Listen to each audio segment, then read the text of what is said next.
Pourquoi votre mère vient-elle? Demande sèchement Charles Ier à sa femme, mécontent de devoir non seulement recevoir sa belle-mère, mais aussi de devoir payer ses dépenses pendant un certain temps.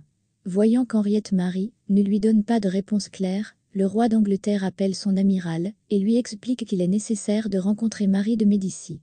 Vous ne la confondrez avec personne, la veuve n'a pas diminué de taille au fil des ans, on la reconnaît même sans les 6 carrosses et les 70 chevaux qu'elle emporte toujours avec elle.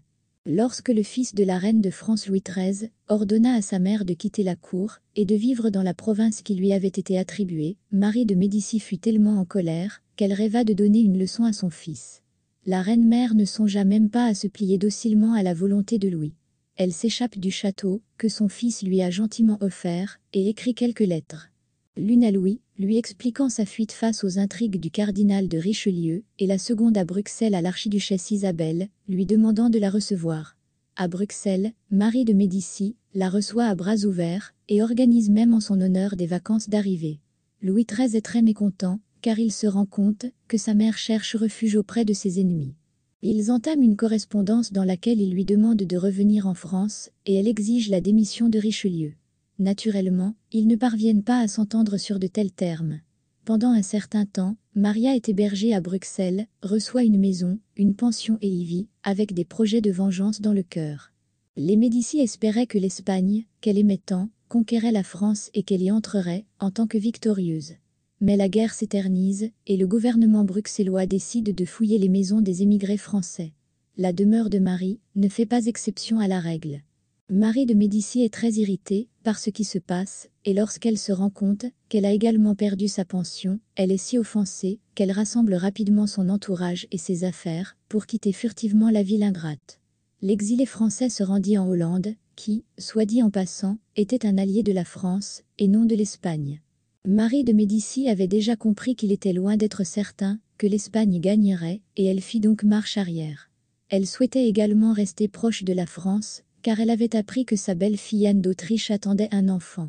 Il y a de nombreuses années, on avait prédit à Marie de Médicis que lorsque son fils, le roi, aurait un héritier, il ne lui resterait plus grand-chose à vivre.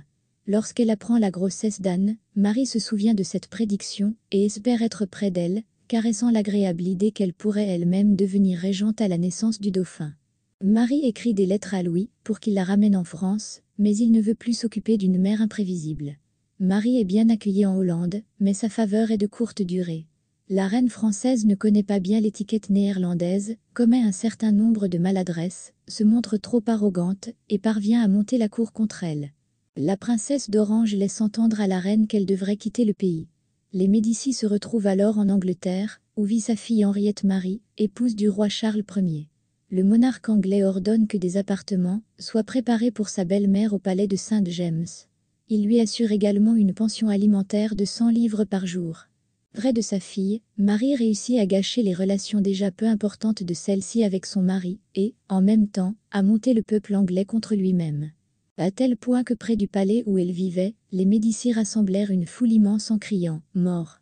Marie Médicis décida que l'Angleterre était dangereuse pour elle et annonça finalement qu'elle se rendrait à Florence, le pays où Louis l'avait envoyée depuis longtemps. Le Parlement anglais et Richelieu donnent à la reine de l'argent pour le voyage, mais Maria ne veut pas aller à Florence. Elle suit l'itinéraire que Richelieu lui a tracé et, parvenue à Cologne, elle y fait une dernière halte. Elle y rencontre un artiste qu'elle connaît, Pierre-Paul Ruban. Il avait autrefois réalisé une série de portraits de la famille royale française et était en bons termes avec les Médicis.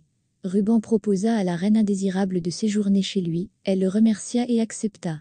Maria s'est rapidement retrouvée à court d'argent et aucun de ses proches ne voulait plus l'aider. Ce sont des étrangers qui l'ont aidée. Après la mort de l'artiste Ruban en mai 1640, Maria fut hébergée dans le manoir du comte Trussel, puis le manoir pour sa résidence fut fourni par l'archevêque. Pendant la dernière année de sa vie, Maria a vécu avec l'espoir de survivre à son fils. Mais cet espoir ne se réalisa pas. Lorsqu'elle apprend que le favori du roi, Saint-Mardi, a été arrêté et qu'un autre complot contre Richelieu et le roi a échoué, sa santé est fortement ébranlée. Le 25 juin 1642, Marie de Médicis souffre d'une enflure au visage. Le 1er juillet, les médecins constatent la malheureuse gangrène et le 3 juillet, elle meurt. Merci d'avoir regardé cette vidéo.